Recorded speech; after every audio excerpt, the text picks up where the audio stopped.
Is blindness a barrier? No. Is deafness a barrier? No. Are mobility, learning, cognitive disabilities, speech impairments and others, or even a combination of them, barriers? No way. Lack of accessibility is. Welcome to Web Accessibility for All. Follow the blind. This journey starts now.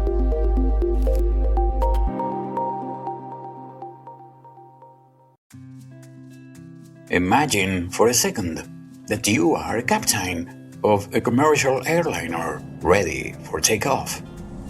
You sit down and then you sit. Every single inch of your cockpit glass is covered in post-it notes stuck everywhere with absolutely no logic. One note says, "Fuel is 84.2%. Another one right next to it.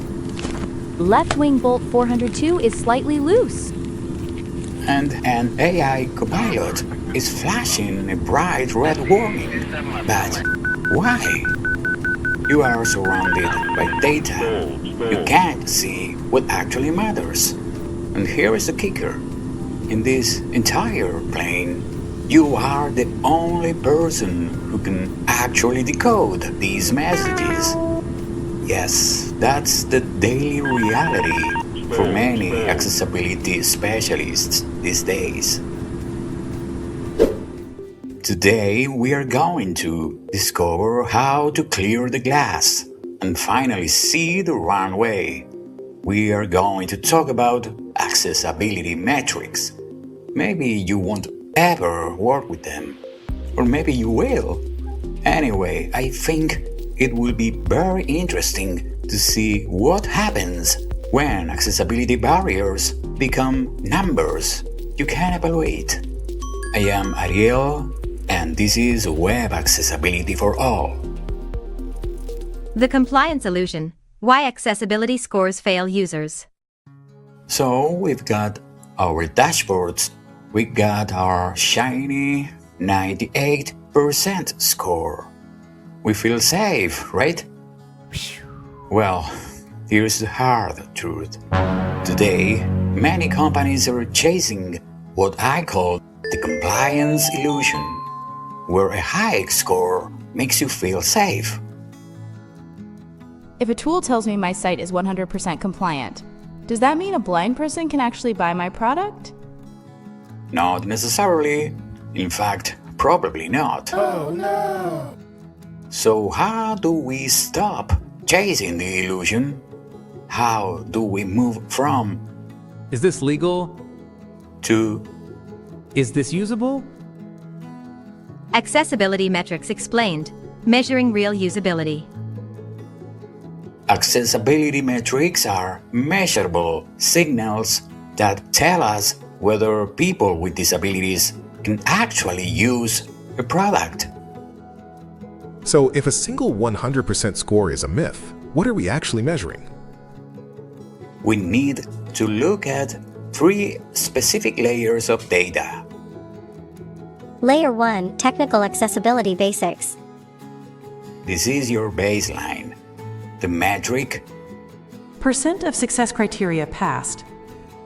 if your buttons are too small or your sticky headers hide the keyboard focus, your score drops. Layer 2, Task Completion and Usability. This is the most important part. The metric: Task completion rate. these days we measure how long it takes a user to complete something. Layer 3, Fix Speed and Process. This measure is how fast your team fixes things. The metric: Remediation velocity.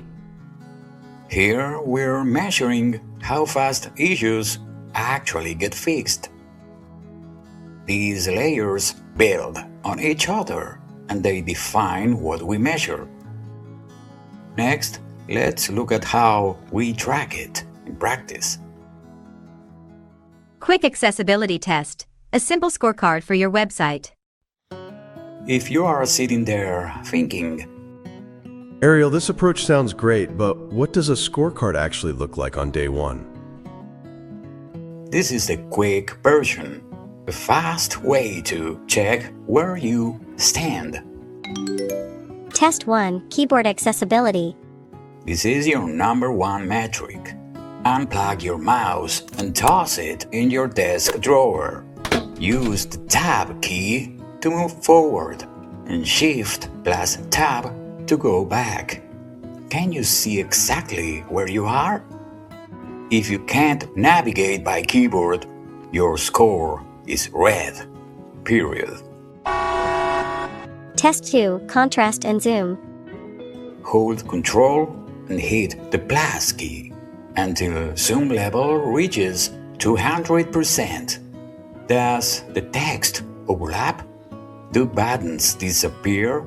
Most people use mobile devices, so if your site doesn't reflow, that's a yellow light.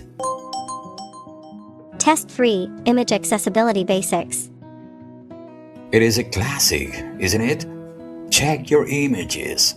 Yes, what percentage of your functional images have a description? If it is under 100%, you are failing a basic perceivable rule. Test 4. Form accessibility. Find a sign-up or contact form. Does every box have a clear linked label? If a screen reader just says Edit box instead of first name, your user is stuck. How to score accessibility. Don't get overwhelmed. Each yes is 20 points toward a score of 100. Forget the 100 holy grail. You don't need a perfect score to protect your business. 80 to 100? You are in the green zone. You are usable, but you need to check your workflows. Under 60? You are in the red zone. That's where the lawsuits live. Now, once you have those 4 basics down, you are ready to go deeper. These are the deeper metrics you track over time. Metric 1. Critical accessibility issues in user flows. We don't just count bugs, we weight them. We categorize them as blockers, major, or minor. We need to know How many blockers do we have in our primary user flow? that number must be 0, because a single blocker in a critical flow stops that user completely. Metric 2. Time to task gap. Picture this. We time a sighted mouse user and a screen reader user doing the same thing. If it takes the mouse user 30 seconds and the screen reader user 5 minutes, you have a huge friction gap. Metric 3. Accessibility fixed speed. This is that same speed metric again. How quickly accessibility issues get fixed compared to everything else. When visual bugs get fixed in days, but keyboard traps are repeatedly postponed. The problem isn't technical, it's prioritization. Oh no, you don't. Scaling accessibility. The Orchestrator Strategy. Traditionally, an accessibility expert would run the audit, write the report, create Jira tickets, and then retest the fixes. In practice, that often leads to burnout. Today, we use what I call the orchestration strategy, where the specialist doesn't do every task, but designs the system that handles them. You see, the role is shifting. Instead of doing all the work manually, the specialist designs the machine and oversees the team.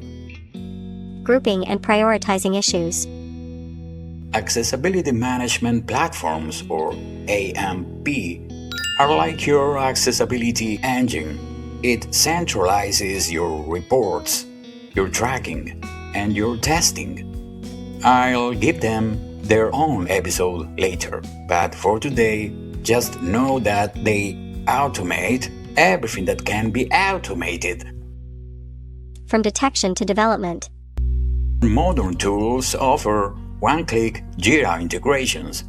When an issue is found, the system captures a screenshot, a wake-up violation, even suggested fixes, and sends everything directly to the dev squad board. Catching issues in code editors. With tools like Axe Lantern, accessibility issues appear as developers write code, much like a spell checker, which means issues are caught before they ever reach testing or production. With this setup, specialists can focus on the small percentage of issues that actually require their expertise, like complex components, custom interactions, and overall strategy. The system handles the rest. Accessibility workflow. Now let's zoom into the moment an issue turns into a ticket. One-click Jira integration. Tools like Browser Stack Accessibility or the Axe DevTools Pro Suite now have a Push to Jira button. All the technical detail is already attached to the ticket automatically. AI-generated accessibility tickets. Yep, now we are seeing tools like Agentic AI, which don't just detect issues, but take actions like grouping, prioritizing, even drafting fixes, and writing the ticket for you. Reducing duplicate tickets. Instead of flooding developers with duplicates, everything is grouped into a single actionable task. You are giving devs a clear, manageable task. Why automation improves accessibility metrics? Because it skyrockets your remediation velocity. The real challenge, fixing accessibility at scale. So we've looked at the dashboards, the AI agents, and the metrics that actually matter today. But as we wrap up, I want to address the elephant in the room. The how of accessibility depends on your team's current stage. Whether you are reacting to issues or preventing them, a metric is just a number. But actually fixing those problems consistently is the hard part, especially when issues are found late. Remember this, accessibility isn't a checkbox you tick to stay out of court. It has to be built into design, development, and testing from the start. If you are the specialist in your team and you stop being the bottleneck and start being the architect, you move from compliance to inclusion. And that is a metric that reflects whether people can actually use what you build.